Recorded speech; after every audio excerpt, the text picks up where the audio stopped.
Саламатсыңарбы сүйүктүү окуучуларым, баарыңардын маанайыңар жакшыбы? Көңүлдүү маанай каалайм. Анда эмесе кыргыз тили сабагын баштайлы. Бүгүнкү сабакта өтө турган темабыз жашылча жемиш дүкөнүндө. Китебиңердин 32 бетин ачкыла. Сабактын максаты жашылча жемиш жана мөмө жемиштер кайда сатылаарын билүүгө үйрөнүшөт. Ушул лексикалар аркылуу байланыштуу кеби өсөт. Жашылча жемиштер адамга пайдалуу витаминдер берерин түшүнүшөт. Экинчи, жашылчалар жерде, мөмө жемиштер бакта өсөрүн билишет. Кырдаал боюнча сүйлөшүүнү үйрөнүшөт. Төртүнчүдөн, улууларга сыйма биле жасоого, жашылча жемиштерди колдонууда тазалап, жууп, жөөнү үйрөнүшөт. Бүгүнкү сабакта лексика боюнча жашылча жемиштер, мөмө жемиштер боюнча жаңы лексикаларды үйрөнүшөт, мурунку билген сөздөрүн бышыкташат, колдонушат. Грамматикалык жактан эсептик санатооч, сурама Б мүчөсү, көптүктүн ар мүчөсүн колдонушат. Үчүнчү, сүйлөшүүнүн үлгүлөрүн колдонушат, монолог жана диалог түрүндө. Эмесе балдар, кана китебиңердин 32 бетиндеги 1 көнүгүүнү карайлы. Карадыңарбы? Жашылча жемиштер дүкөнүнө кирели. Да сатуучу менен сүйлөшөлү. Бул пияз канча турат? Пияз 20 сом турат. Картошка, капуста, бадыраң канча турат? Картошка 30 сом, капуста 25 сом, бадыраң 40 сом турат. Мага 1 килограмм пияз, 2 килограмм картошка, 3 килограмм бадыраң бериңизчи. Мына, алыңыз. Канча сом төлөйүн? 200 сом. Рахмат, жакшы калыңыз. Келип тургула. Биздин турмушубузда огород, анан бакча деген сөздөр кездешет. Биз мурунку сабакта жашылча жана жемиштер тууралуу өткөнбүз. Эмнелер бакта, эмнелер жерде өсөрүн эске салалы. Алмурут, өрүк, алма, анар, кара өрүк, банан — булар жемиштер. Демек, булар бакта өсөт. Жемиш багы өскөн аянтчаны бакча дейбиз. Бул жерде да жашылча жана жемиштер турат. Биз азыр корзинага жашылчаларды чогултабыз. Кана силер дагы чогулткула балдар. Корзинага сала баштадыңарбы? Мен корзинага кызылчаны, капустаны, баклажанды, пиязды, бадыраңды, помидорду жана картошканы салдым. Ал эми алма, анар, кара өрүк, банан, алмурут — булар жемиштер. Жашылчалар огороддо, жөөктө өсөт экен. Жашылчалар өскөн аянтты огород деп айтабыз. Мына эми билип алдыңар.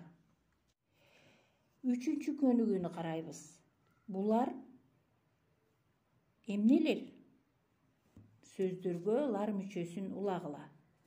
Балдар, лар мүчөсүнүн 12 варианты бар. Ал сөздүн аягындагы тыбышка карата өзгөрүп айтылат. Кана эмесе карайлычы. Биринчи суратта ашкабак турат. Бул эмне? Ашкабак. Эми ага лар мүчөсүн уласак, ашкабактар эмнелер? Ашкабактар. Себеби ашкабак деген сөздүн аягындагы к тыбышына жараша лар деген мүчө тар болуп өзгөрүп кетти. Андан кийинки сүрөттү карасаңар, сарымсак. Ага лар мүчөсүн улайбыз. Сарымсак деген сөздүн аягындагы к тыбышына байланыштуу лар мүчөсү тар болуп калды. Сарымсактар эмнелер? Андан кийинки сүрөттө балдар алча турат. Алча деген сөздүн аягында үндүү а тыбышы турат. Ага лар мүчөсүн уласак, өзгөрүүсүз алчалар эмнелер? Калганын да ушундай кылып иштейсиңер. ар дайым эсиңерде болсун балдар. Ошондуктан лар мүчөсү көптүктү билдирүүчү мүчө болуп эсептелет экен. Лар мүчөнүн 12 түрү бар экен. Эмесе балдар, бир аз эс алып oyun ойнойлу. Oyunубуздун аты эмне ашык. Даярсыңарбы? Биринчи катарда сарымсактын, лимондун, капустанын, пияздын сүрөтүн көрүп турасыңар. Бул сапта эмне ашык деп ойлойсуңар? Лимон ашык экен, себеби калгандары жашылчаларга кирет. Лимон болсо жемиштерге кирет. Экинчи катарды карагыла.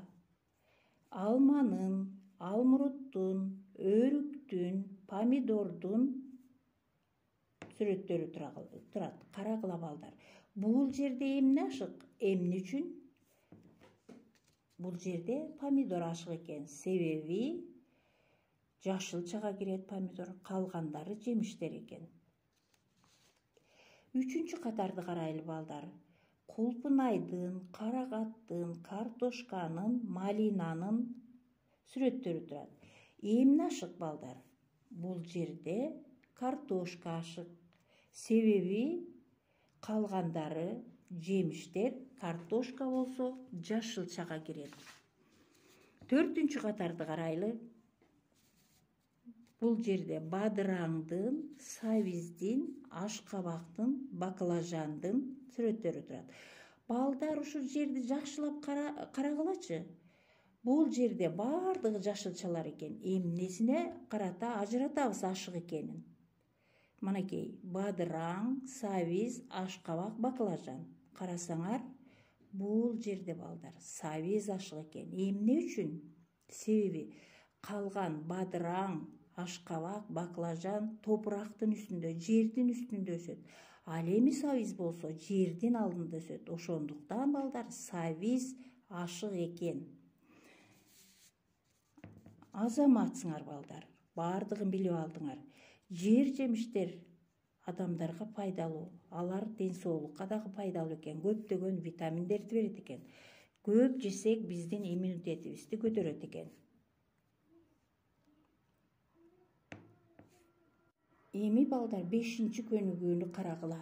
5-чи көнүгүүдө сүйлөмдөрдү толуктагыла дептир. Тиешелүү сөздөрдү астына бердим мен балдар. Ошол жердеги чекиттердин ордуна ошол тиешелүү сөздөрдү коесуңар. Бир сыйра мен тиешелүү сөздөрдү окуп берейин. Барды, берди, алды, айттык, жууп, алып келди, салды. Мына ушул тиешелүү сөздөрдү чекиттердин ордуна коесуңар. Биринчи сүйлөм. Эжем дүкөнгө эмне кылды? Барды. Тиги жердеги чекиттин ордуна барды дегенди коесуңар. Ошондо эжем дүкөнгө барды.